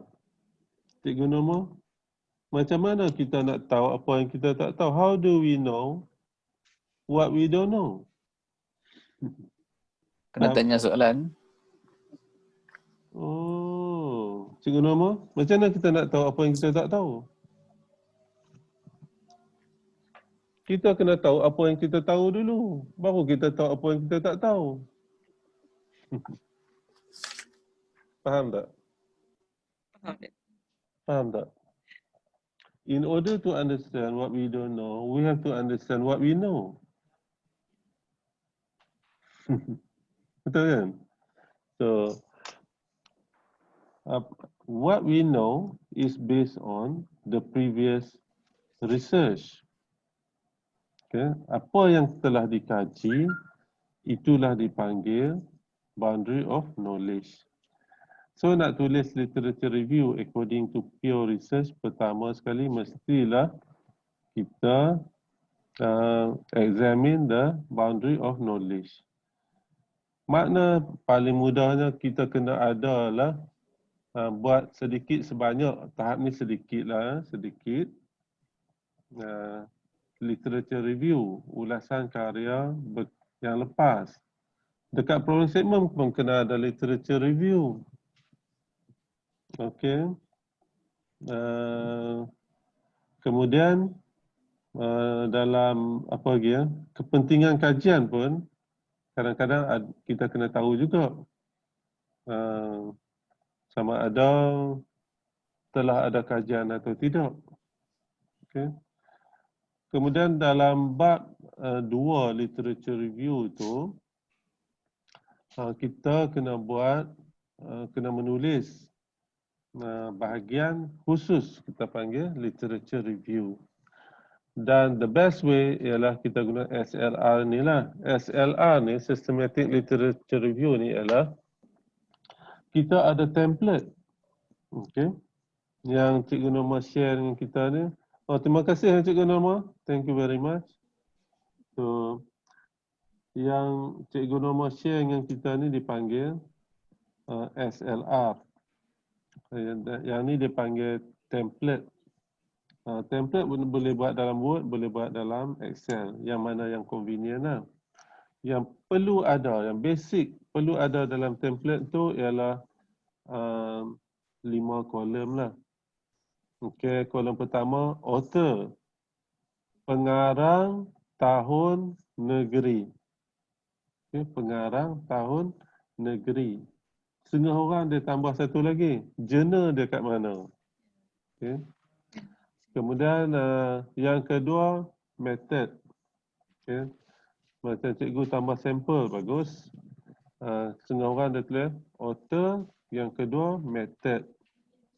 Okay. Dalam method kita ceritalah apakah method yang digunakan oleh pengarang-pengarang yang lalu. Okay, lepas tu cikgu tulis tu teacher leadership, teacher efficacy tu dia panggil variables. Variable. So mula author, kedua method, ketiga variables. So kita ceritalah apakah variable yang telah dikaji dalam kajian yang lepas. So dalam cikgu punya ni ada 3 variable, teacher leadership, teacher efficacy, organizational support. So cikgu pisahkan, tapi kalau tak mau pisahkan boleh buat satu kolom saja yang kita panggil variable. Terusnya findings. Okay, finding tu very clear. Kita tengok apakah kajian yang apa ni? Apakah penemuannya? Saya biasa cakaplah English bila nak cakap Melayu ni kan. Okay. Apakah macam mana tu findings ni dapatan kajian. Apakah dapatan kajian? Nak cari. Saya cakap Kedah saya okey. Cakap bahasa Melayu saya tak okey. Okey, apakah dapatan kajian? Meaning what are the findings by the previous studies? Yang ini mudah aja doktor, ambil dekat abstract je. Boleh ambil. Semua ambil kat abstract. Satu hari mungkin kita boleh dapat 5. Paling minimal 5, mungkin lebih. Kebiasaannya boleh dapat di abstract. Cuma kadang-kadang kadang-kadang dia tak tulis kan. Tak payah sangat. Pi dekat finding dia tu kan. Atau Yang, conclusion lah. yang hujung-hujung finding pun ada, kat conclusion pun ada. Okey. Yang simple-simple dia macam tu lah. Author, method, variable, finding. Alright. 4 tu yang basic lah. Kemudian setengah orang dia buat satu lagi kolom gap. Okay, literature gap. Okay. So, apa guna dia? Cikgu dah terangkan, cantik lah. Cara nak guna dia ialah dengan melihat kepada template ni, kita boleh karang dengan ayat kita sendiri. Dan elakkan daripada menulis berita. Okay.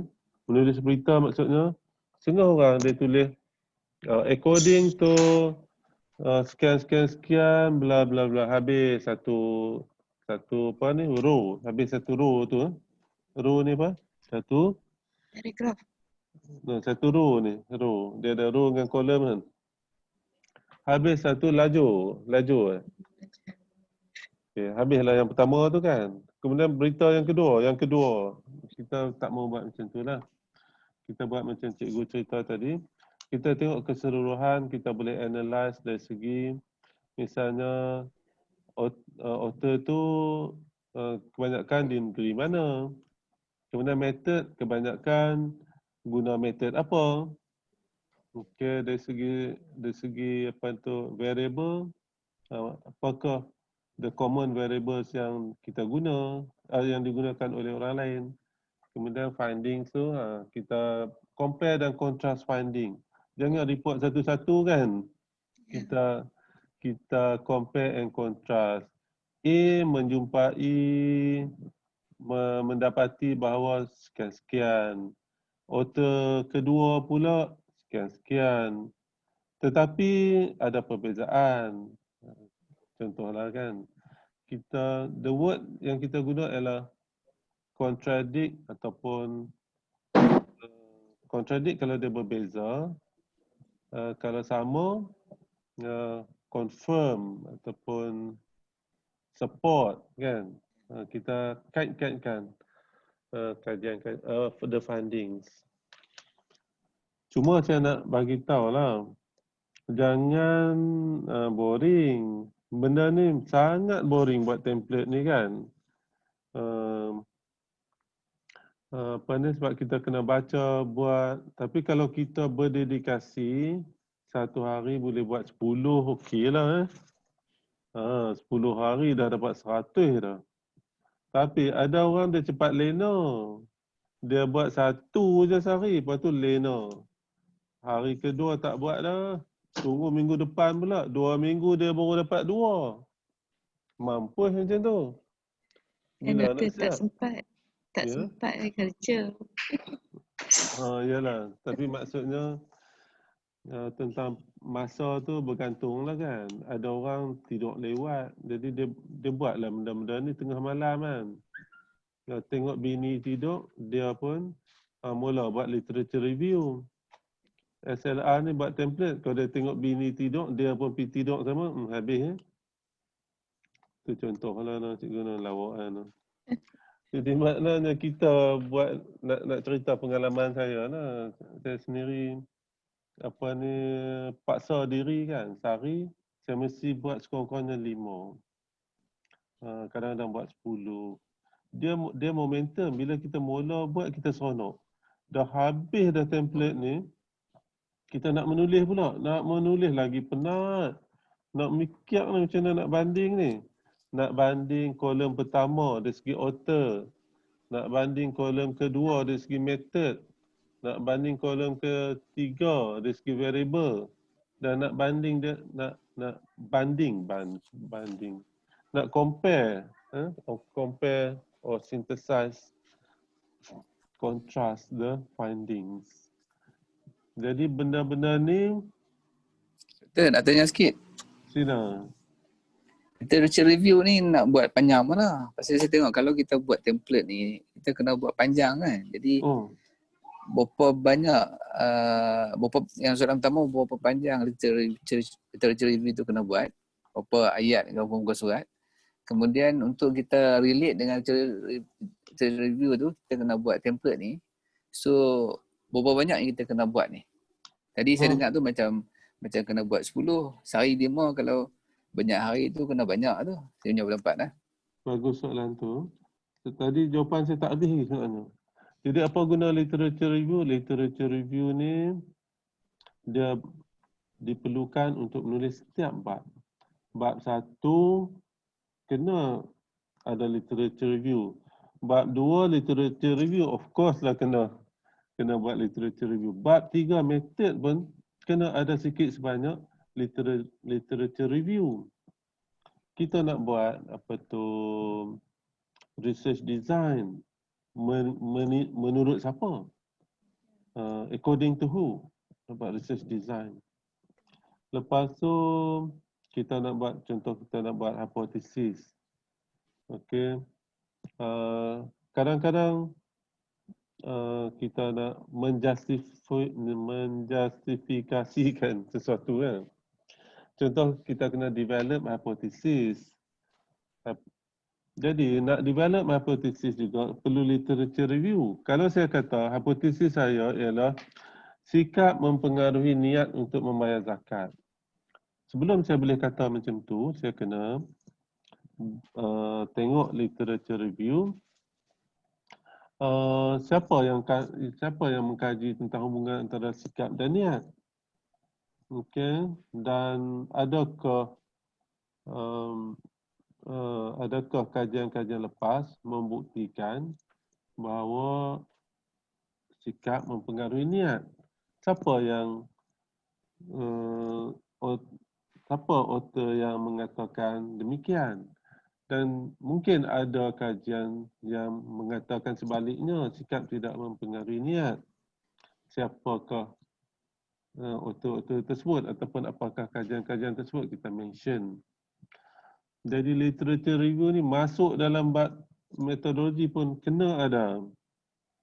Kemudian bab penemuan kajian. Okey, bab penemuan kajian mungkin tak banyak literature review.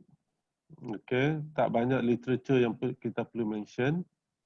Sikit sebanyak ada. Contohnya kenapa kita pilih sampling macam tu. Kita compare dengan pengkaji lepas yang pernah menggunakan kaedah sampling tersebut. Contoh. Tak banyak sangatlah. Tapi yang banyaknya ialah bab terakhir, iaitu bab terakhir kita namakan apa? Kita namakan apa? Perbincangan. Discussion of the findings. Discussion of the findings and conclusion kan. So dekat discussion of findings tadi, macam saya cerita awal tadi, kat situ banyak. Kita kena bandingkan dapatan kajian kita dengan dapatan kajian daripada kajian-kajian lepas. Jadi conclusionnya, literature review diperlukan daripada awal sampailah akhir penulisan tesis. Dan literature review ni tidak habis-habis. Kadang kita tulis bab akhir dah. Lepas tu jumpa pula hak baru, kita kena masuk juga kan. Tak mana kita Doktor nak tanya. Ya. Yang kita jumpa yang baru, nak masukkan yang macam tadi saya satu ada tak signifikan. So nak masuk juga dekat bab awal ke tak apa je dekat yang discussion. Saya ingat boleh masuk bab literature review. Yang benda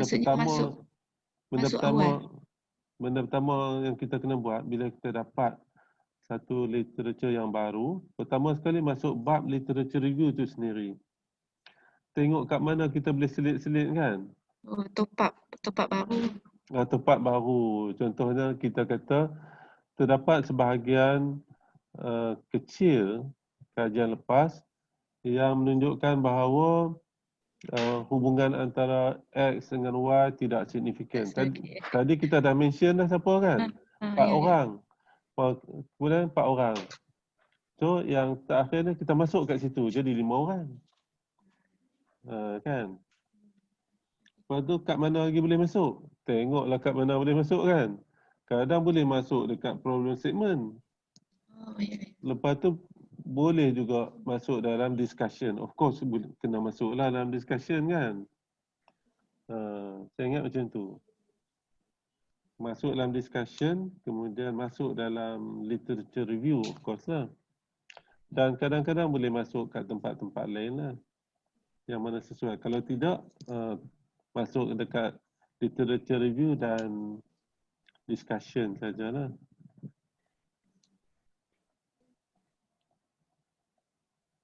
Jadi ceritanya, saya nak ceritanya, ini satu proses yang meletihkan mental dekat sini. Nak buat SLR ni memang meletihkan mental.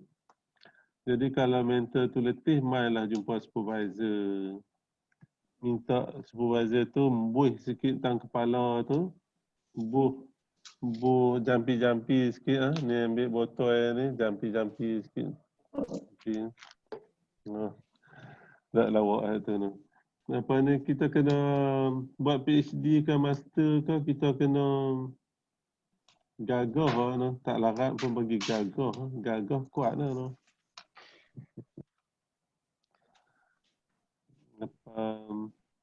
Tadi cikgu tanya, berapa banyak ah? Bergantung kepada degree, bergantung kepada tahap. Kalau master sikit daripada PhD. Kalau khusus, kalau pengajian tu berbentuk research, master by research, banyaklah daripada master by mixed mode. Master by mixed mode, banyaklah daripada master by coursework. Okay. Kalau dia buat PhD by research, kena banyak berbanding PhD by mixed mode. PhD mixed mode kena lebih banyak pada PhD by coursework. Okey, berapa banyak? 400 500 dia bukanlah kuantiti. Okey. Yang paling utama bukan kuantiti. Yang utama adalah quality. Apa yang kita, kajian-kajian yang relevan dalam bidang ini kita boleh ulas dan kita boleh dapat gambaran tentang apa yang telah dikaji dan kita cuba menyatakan apa yang kita akan kaji yang mungkin berbeza sedikit. Jangan berbeza banyak. Beza sikit tak apa daripada kajian-kajian yang lepas. Bagi saya, dia adalah quality, bukan quantity. Tak guna buat banyak pun, tapi macam berita je. Kita pun tak dapat maklumat apa. Dia ni tulis berita TV3 ke? Atau berita TV1? Atau berita Astro? Bagi saya bukanlah kuantiti, tapi quality. Dia tak ada satu magic number lah, berapa banyak kan. Tak ada siapa boleh bagi tahu satu magic number kena buat banyak mana. Bergantung pada supervisor. Supervisor kata okey, banyak ni dah cukup. Yang pentingnya kita tulis macam Cikgu Norma kata tadi, kita menulis jangan plagiat, kita menulis dengan cara compare contrast, synthesize, bandingkan author, bandingkan method, bandingkan variable, bandingkan finding dengan perkataan kita sendiri. Kalau supervisor rasa okey, okey. Kalau supervisor kata okey, examiner kata tak okey, ikut je lah, dia kata tambah lagi. Betul. Saya nak tanya Cikgu Norma boleh? Pasal SLR dia buat ni. Cikgu Norma buat SLR dulu waktu master, berapa bilangan dia? Bilangan kajian sini saya tengok ada 10 kot. Scroll bawah tak tahulah. Masa master saya punya reference dalam, tak ingatlah saya, dalam 100 bawah ke bawah macam tu lah. Dalam 80-90 macam tu lah reference. Dia bibliografi lain kan. Ya, Yang ya. di biblio tu maksudnya kita tak guna tapi kita baca tapi kita tak guna. Bibliografi pun macam dia lain. Okey, Tapi saya faham sikit lah. masa-masa Saya lepas faham tu sikit je ni. Cikgu Nazri, kalau misal kata kita nak yang kita tak rasa banyak tu, sebenarnya dia tak banyak sangat pun. Kalau yang relevan tu sebab kita akan semak artikel yang berkualiti. Ya. Kita Kualiti semak itu. daripada Skimago. Simago ke apa Dr. Zul? Skimago. Kita nak tengok yang Scopus, lepas tu kita boleh pilih Scopus tu Q berapa. Lepas tu yang ISI. Saya rasa juga nombor, Doktor, saya pendapat saya kan, kita ambil nak buat SRA ni tak semestinya kita pakai artikel. Saya rasa kalau contohnya akta kerajaan ke, annual report ke, ataupun boleh. akhbar pun, saya rasa boleh kot. Boleh tapi tak berapa banyak. Yang banyak adalah artikel jurnal lah. Yang tu kalau kereta akhbar sikit je guna, jangan banyak. Secara umumnya yang dianggap sebagai ilmiah adalah jurnal. Ya. Buku. Jurnal, buku. Keratan akhbar bukan ilmiah. Elakkan keratan akhbar. Majalah bukan ilmiah. Elakkan majalah. Harakah bukan ilmiah. So nasihat saya lah. Fokus kepada jurnal dan buku. Annual report boleh tak? Annual report ke ataupun akta kewangan ke? Tak. Yang tu kita guna untuk data. Annual report sebagai data. Okay. Oh, dia tak boleh masuk dalam SRA ni? Oh, okey. Kalau cikgu tengok sini, SLR ni semua merujuk kepada jurnal artikel. Siapa yang buat, okey, siapa yang menulis, di jurnal mana. Jurnal. Okey. Jurnal atau buku. Okey. Jadi suabak tak boleh. Okey. Annual report tak boleh. Annual report tu kita untuk ambil data dia. Tu data cerita lain. Data boleh dapat daripada annual report, data sekunder daripada annual report. Kebiasaannya annual report tu kita ambil data lah. Dan itulah dia subjektif. Tapi bagi saya yang dianggap ilmiah tu yang kita masukkan dalam jurnal, dalam literature review ialah jurnal dan buku. Buku pun kena buku ilmiah lah. Tak bolehlah buku novel ke apa kan. Buku ilmiah. Adapun keratan akhbar boleh diguna tapi guna untuk bahagian awal penulisan. Contohnya untuk tulis latar belakang, overview ataupun background of the study. Macam kita nak cerita, zakat ni tak cukup lah. Lepas tu kita ambil lah keratan akhbar.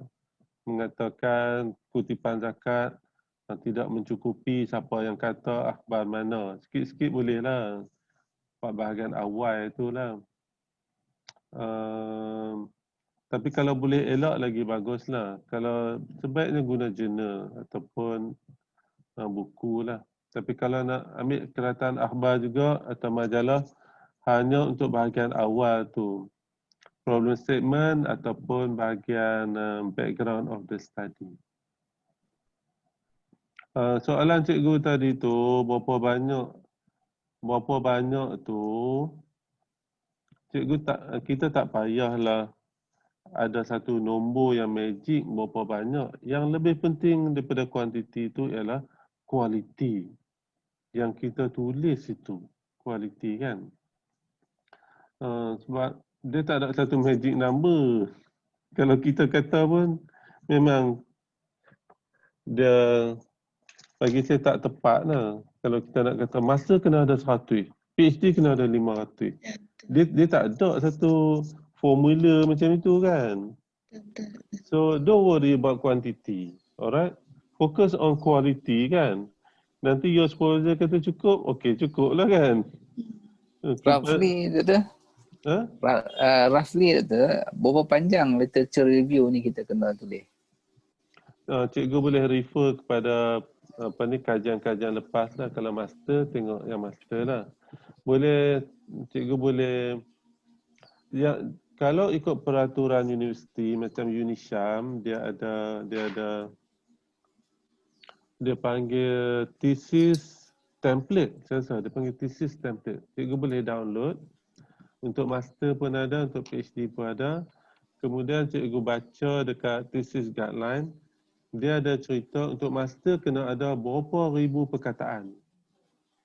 Untuk PhD kena ada berapa ribu perkataan. Yang tu ada dalam thesis guideline. Cikgu download.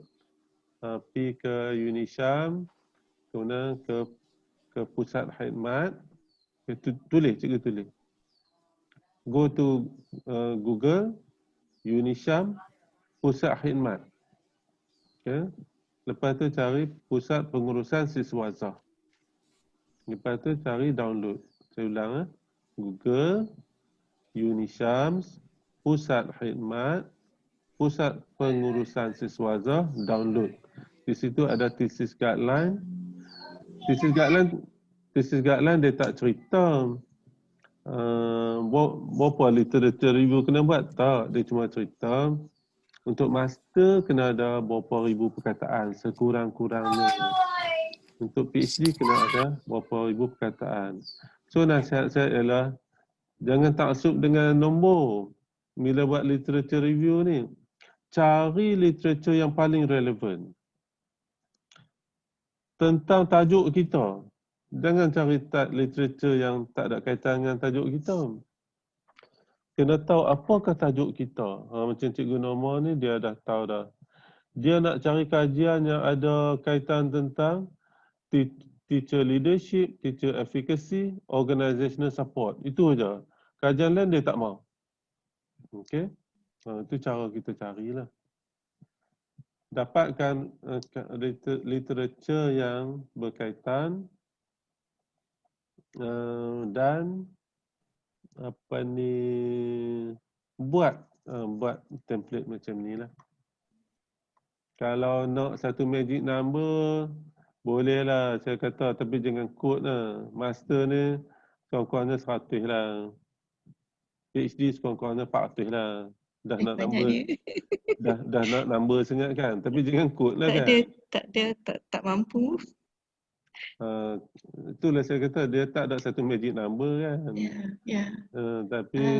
Tapi kalau nak dapat roughly lah, kalau PhD 400 master 100 lah, macam tu lah. Beza dia kan. Cikgu berapa? Tak kira lah sekarang ni. Tapi yang sekarang saya tak kira. Tapi macam opsi, dia tak kira berapa reference kita. Betul. Tapi dia kira berapa huruf, words. Betul. Untuk saya dia kata berapa words. Betul. Cuma doktor, mungkin saya nak share lah. Bila kita nak kena berhenti untuk buat LR ni, maksudnya ada saya dengar, kalau kita dah baca artikel tu cerita benda sama. Maksudnya dah macam kalau kita buat kualitatif tu dah tepu. Maksudnya dah cerita yang tu. Cerita dah memang dah habis cerita lah. Jadi kita berhentilah. Ya tu untuk PhD kot. Kalau master tu bila supervisor kata pun cukup lah. Okey. Dengarlah. Okey. Itu contoh lah. Ya. Untuk PhD kena lebih komprehensif kan. Ya. Saya pun tak tahu ada magic number berapa lah. Kita rasa bila kajian tu dah tepu kan. Kita dah buat semua tu. Kemudian kita tengok kajian lain pun duk cerita benda tu. Yang benda sama, so dah betul lah tu. Itu untuk PhD lah. Masa tak sampai lah tahap tu kan. Ya. Satu lagi saya nak share, kita kena tahu keywords dan contohnya dekat sini saya teacher leadership, tapi ada orang lain kata teacher leadership tu teacher collaboration dan lain-lain. So kalau kita tak tahu keywords, maksudnya keywords tu ada banyak. Jadi so kita kena tahu keywords lah, keywords. Banyak keywords lah untuk satu variable tu. Jadi kita boleh dapat banyak lah desa review tu. Keywords yang paling penting sekali adalah dependent variable. Jangan silap kan.